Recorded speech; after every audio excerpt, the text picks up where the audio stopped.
Au nom de Dieu, le compatissable, le miséricordieux Dieu. Dans cet épisode, je commencerai avec vous le 10e chapitre de le livre Le bien et le mal par Maulana Jalaluddin Amri, intitulé Conditions. Amr bil Ma'ruf wa Nahy anil Munkar doit être accompli à tous les âges et partout. Comme a indiqué Imam Ghazali, d'après le Coran et les traditions, le wujub obligatoirement de Amr bil Ma'ruf wa Nahy anil Munkar est valable pour tous les temps. Mais il y a certaines conditions qui doivent être remplies afin que l'on puisse accomplir ce devoir. Certaines des conditions sont controversables. D'après Imam Ghazali, ces conditions sont au nombre de 5. Iman, foi, adela, droiture, hukuma, ou permission, taklif, éligibilité et qudra, pouvoir. Les 3 premières conditions sont essentielles car si elles ne sont pas remplies, l'accomplissement de ce devoir n'est pas obligatoire. Les 2 dernières conditions traitent des moyens qui rendent les wujub obligatoirement de devoirs valables ou non valables. Le point est discuté ici en détail pour le rendre explicite. Iman, foi, Iman est la base du devoir Amr bil Ma'ruf wa Nahy anil Munkar. Le musulman seulement doit accomplir ce devoir, comme Imam al-Ghazali nous le dit. Le devoir a pour but d'établir la religion comment un mécréant. Comme un mécréant hostile la religion, à la religion, peut-il l'accomplir? Je le répète, le devoir a pour but d'établir la religion. Comment un mécréant hostile à la religion peut-il l'accomplir? Puisque l'esprit de base de ce devoir est d'établir et de maintenir la religion, la responsabilité de son accomplissement est confiée seulement aux croyants. L'exemption des non-musulmans de son accomplissement reflète la tolérance en islam. Allama Abdul Qadir Aouda Shahid élabore ce point comme suit. Puisque le devoir du Amr du Munkar, du Ma'ruf et Munkar est synonyme de Sharia, l'obligation de l'accomplir pour les non-musulmans n'a aucune signification. Et si on le fait, cela équivaudrait à la contrainte en ce qui concerne l'acceptation d'une religion, ce qui est contraire à l'islam. Les non-musulmans sont aussi libres de croire ce qu'ils veulent. Il n'y a aucune contrainte à ce sujet. Adela, droiture, certains érudits sont d'avis que seulement ceux qui suivent l'esprit du Amr bil Ma'ruf wa Nahy anil Munkar doivent accomplir ce devoir. Car, disent-ils, le Coran et les traditions blâment les malfaiteurs qui prêchent à d'autres. Le Coran les mentionne en ces termes. Commandez-vous aux gens la bonne conduite alors que vous-même vous l'oubliez. Aussi, vous les croyants, pourquoi dites-vous ce que vous ne faites pas? Dire ce que vous ne faites pas est très haïssable auprès d'Allah. Les traditions aussi condamnent ce qui ne faut que prêcher d'abord. Celui qui veut être prédicateur doit se perfectionner. Ce n'est qu'ensuite qu'il doit guider les autres. Autrement, sa prédication serait futile. Le vrai avantage est la perfection, tandis que la direction ou la prédication n'est que la zakat de cet avantage. Cependant, cette affirmation est contestée par Imam Ghazali pour les raisons suivantes. L'affirmation faite plutôt est vaine et qu'une condition préalable de cette sorte n'existe.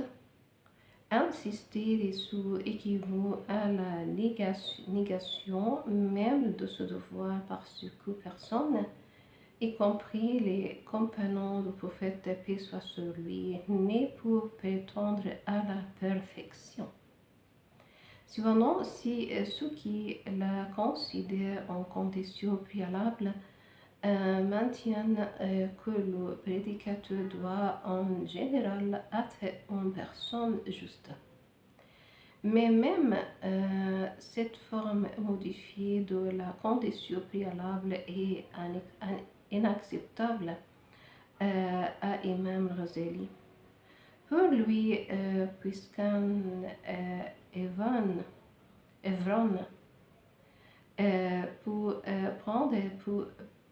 pour prendre part dans le jihad, n'importe quel croyant pour dissuader d'autres de commettre le munkar. Analysant ce point d'un angle différent, il remarque que les deux actes de faire le mal et d'interdire le munkar sont différents l'un de l'autre.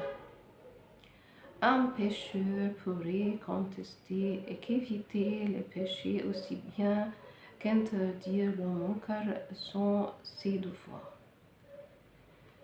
Cependant, sa négligence d'un de ces deux devoirs ne peut pas le rendre inéligible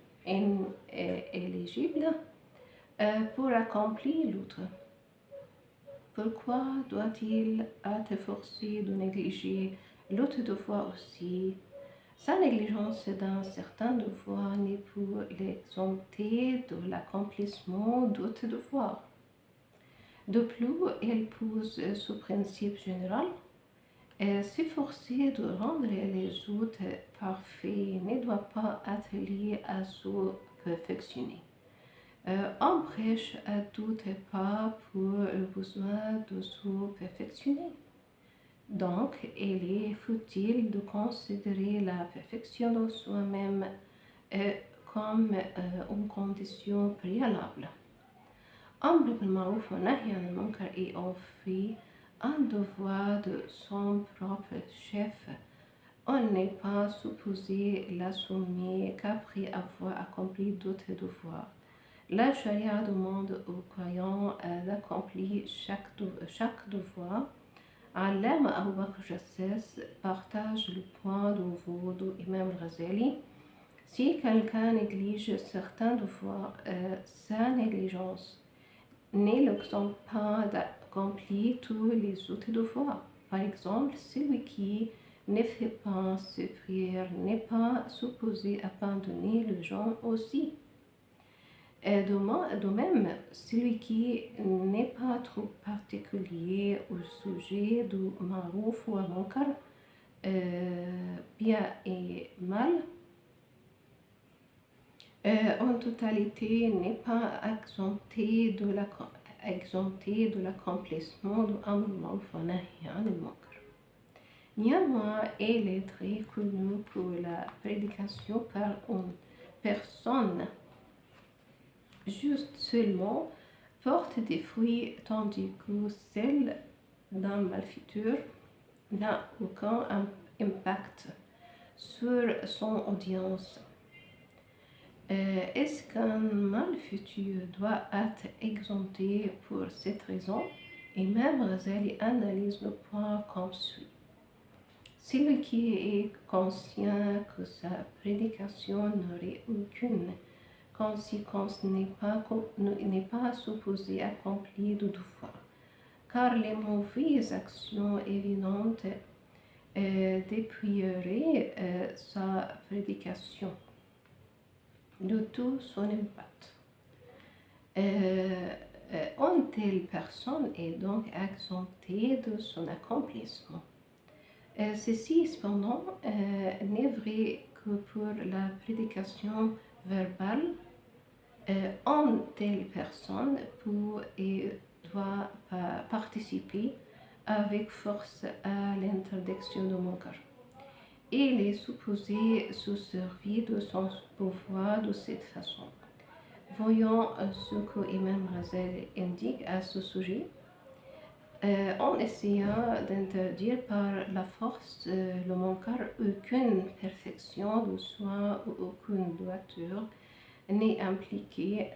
Même un pécheur, s'il en est capable, doit détruire le vin et les instruments défendus.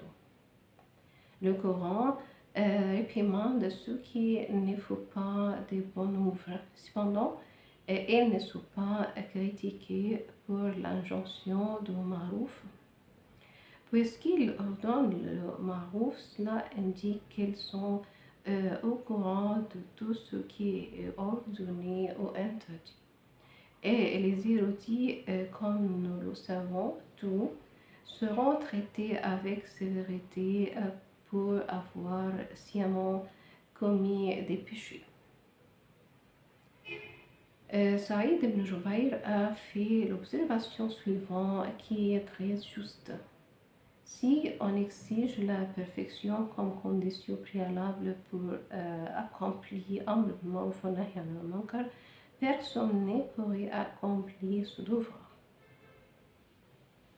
Imam Malik commente ainsi sur la remarque de Jubayr. Saïd ibn Jubayr indique avec raison que personne n'est parfait. La discussion jusqu'à maintenant s'est portée sur les lignes légales.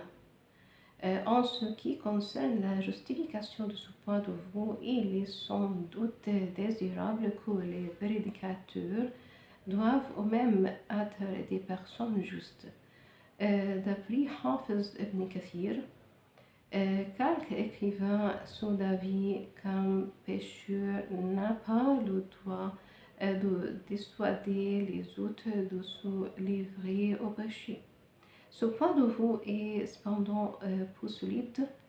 L'érudit, même s'il est un pécheur, doit interdire le munkar. Sans doute, cela sera quelque chose de honteux pour lui.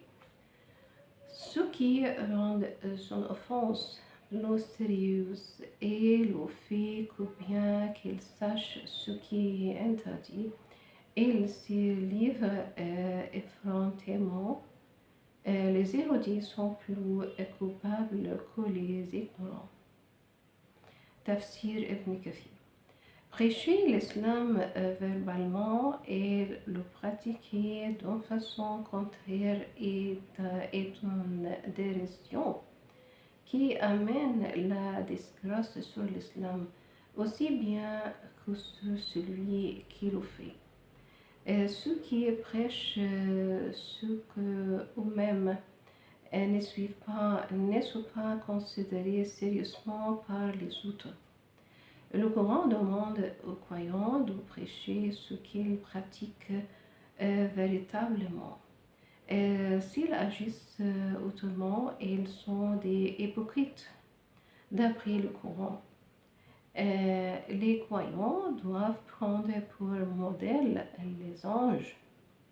Le prophète Shuaïb, paix soit sur lui, demandant aux gens de le suivre.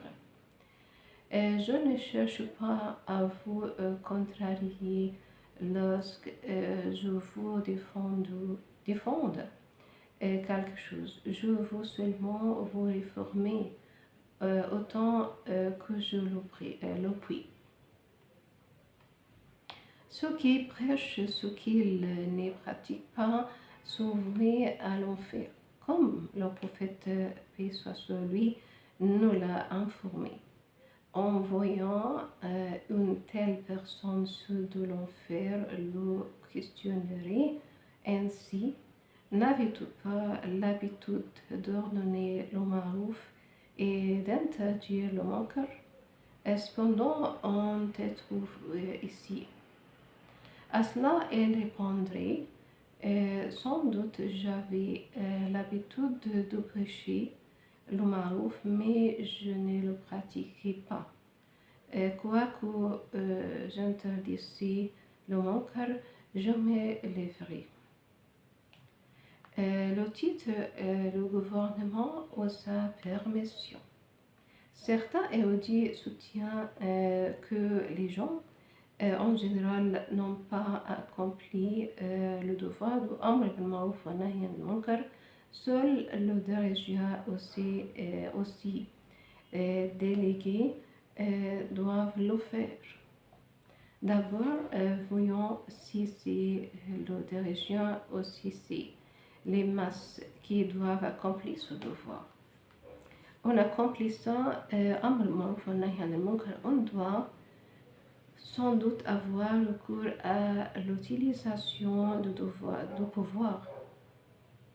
Les masses, surtout celles qui sont opprimées, ont reçu l'ordre de se rebeller contre les dirigeants tyrans qui se livrent à des actes de transgression. Pour faire ce point, on cite les deux traditions suivantes. La meilleure forme de jihad est de dire la vérité à un dirigeant tyran. Voir Abu Daoud, Kitab al-Malahim, Hamza ibn Abd al-Muttalib et le chef des martyrs et avec lui un homme qui ordonne le marouf à un dirigeant tyran et le dissuade de se livrer au munkar et tué dans cette cause. De l'avis de l'imam Nawawi, pas seulement ceux au devoir, mais aussi les musulmans en général doivent accomplir le devoir de Amr bil Ma'ruf wa Nahy anil Munkar, comme l'ont expliqué les écrivains classiques. Ce point de vue a le consensus de toute l'Ummah et société islamique, car ceux qui n'étaient pas au devoir ordonner le marouf et interdisaient le munkar. Cela, on peut le voir dans l'histoire du début de l'islam. En se faisant, elle n'était jamais découragée. Voir Sharh Muslim. Les musulmans sont caractérisés comme il est mentionné dans la sourate Hajj, chapitre, par le fait qu'ils établissent la prière et s'acquittent de le monde. Ils ordonnent le marouf et interdisent le munkar que lorsqu'ils sont au pouvoir. Le sens de ce verset donne une idée où n'est plus clair que les musulmans, en général, doivent accomplir le devoir. Commentant sur l'idée exprimée dans le verset, Omar ibn Abdelaziz observe: il faut remarquer que le verset n'est pas adressé aux dirigeants seulement. Au contraire, le dirigeant et les masses doivent l'accomplir. L'autre point qui doit être analysé est ton besoin de la permission de l'État pour accomplir le devoir. Ceux qui considèrent que la permission est une condition préalable ont en tête l'idée d'accomplir ce devoir d'une façon organisée. Si chacun est libre de s'acquitter de ce devoir, et il en résulterait le chaos. Quoique l'imam Ghazali ne considère pas la permission en condition préalable, il concède le point. Parfois, des personnes incompétentes, manquant de piété, d'érudition et de droiture, accomplissent ce devoir. Et cela donne lieu à beaucoup de témoins. D'après Allama Abdul Qadir Rouda, ceux qui considèrent qu'il faut la permission de diriger avant d'accomplir ce devoir est intéressé de la faire dans une forme organisée. Puisque le Coran ne fait pas allusion à la permission de diriger comme condition préalable, la plupart des érudits n'y attachent pas d'importance. Voici ce qu'indique Imam Ghazali. Cette condition n'est pas nécessaire parce que le devoir, comme on peut le voir dans les versets du Coran et dans les traditions, est un devoir pour tout le monde.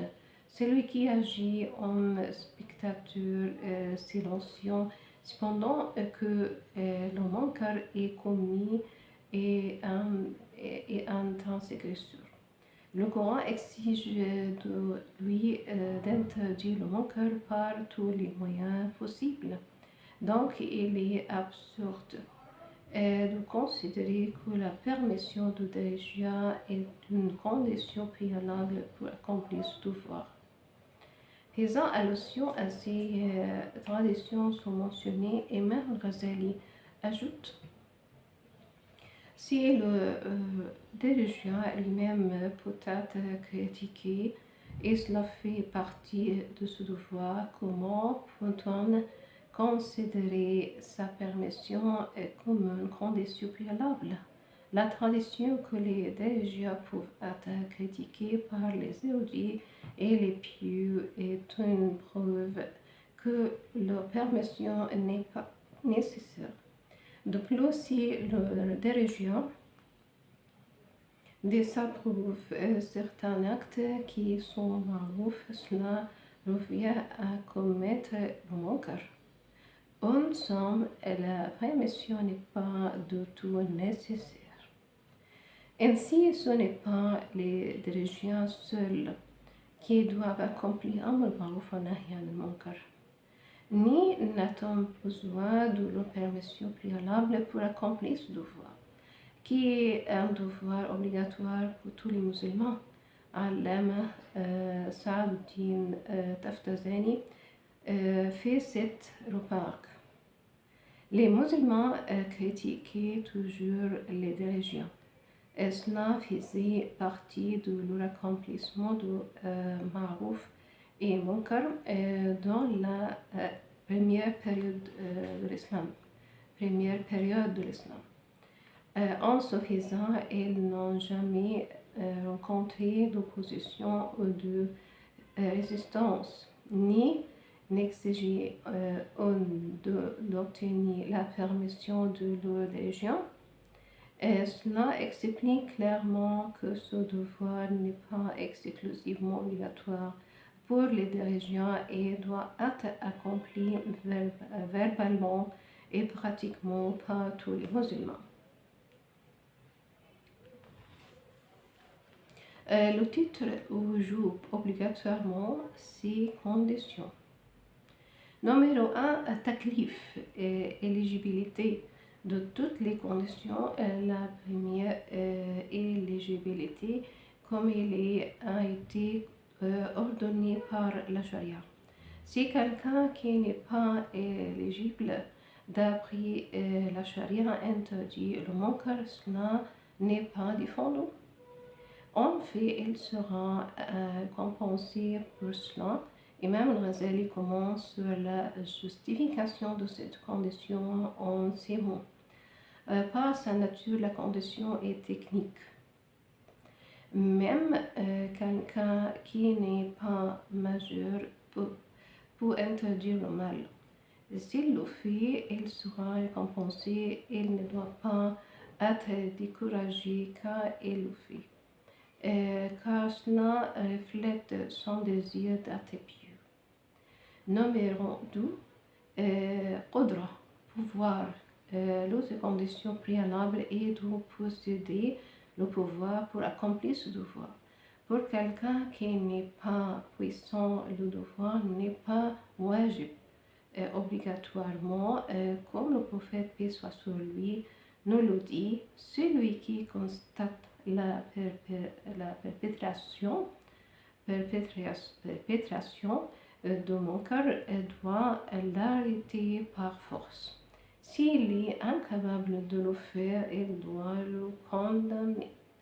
Et s'il n'en est pas capable, il doit ressentir que l'acte est mauvais. Cette dernière façon de réagir contre le munkar indique un manque de fermeté de sa foi. Ceux qui sont suffisamment puissants doivent arrêter le munkar par force. Autrement, il doit déposer sa protestation contre cela.